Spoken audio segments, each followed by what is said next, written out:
Hi boys and girls, tonight once again we are going to look at the standard algorithm strategy. This time, however, we are going to be focusing on subtraction equations that require regrouping. Our learning goal is that I can solve addition and subtraction equations involving regrouping by using a standard algorithm. Let's take a closer look at the problem 326 minus 239. Here on the poster it's already done for you, but let's take a closer look. So here we have our equation 326 minus 239.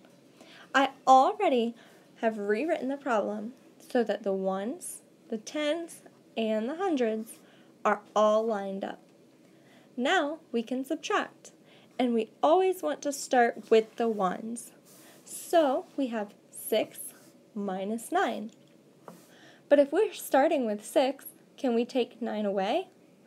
No, because it's too many. So we are going to have to regroup 110 as 10 ones. And this looks like this. I'm going to cross out the 2 because we're taking a 10 away, and that becomes a 1.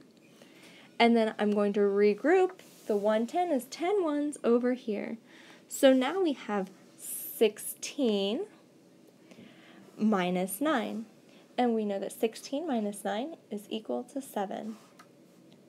Next, we have to look at the tens column to subtract.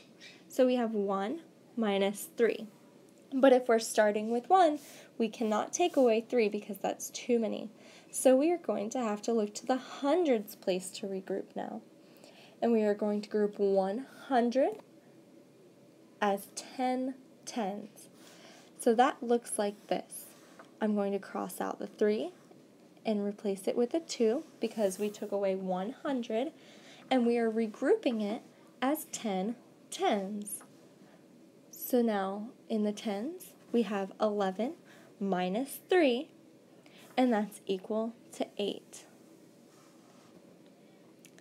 Now we can look to our hundreds column, and I see 2 minus 2, and we know that equals 0. So our total difference is 87.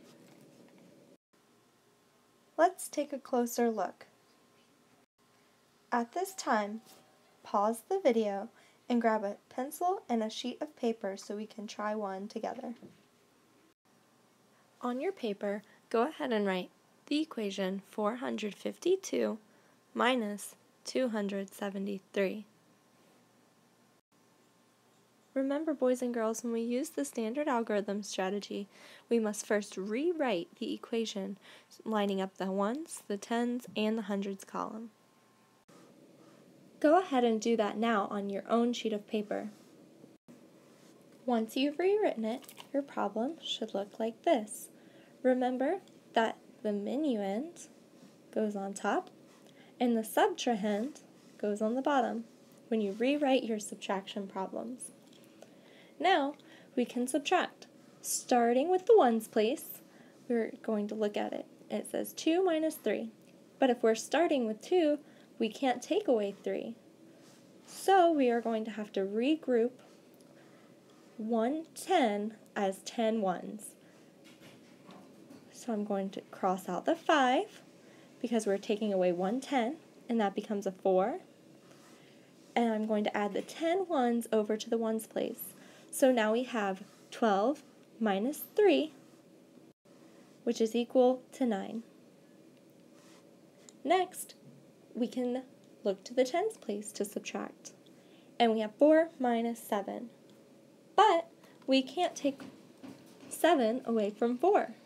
So we are going to have to regroup. But this time we are going to look to the hundreds spot to regroup.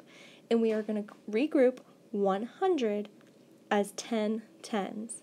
So that looks like this. We're going to cross out the 4 because we're taking 100 away, and that becomes a 3. And then we are going to regroup the 100 as 10 tens.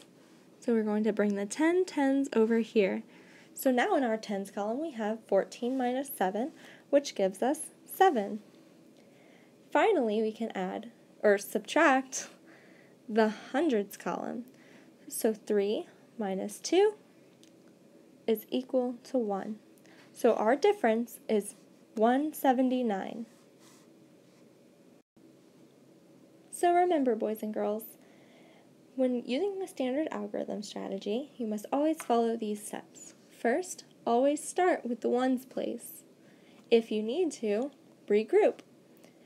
It says go next door and borrow 110. Notice that it says borrow. Some people call regrouping the 110 as 10 ones or the 100 as 10 tens borrowing. Then we subtract the ones. Next we look to the tens column. Regroup if we need to. It says go next door and borrow a 100.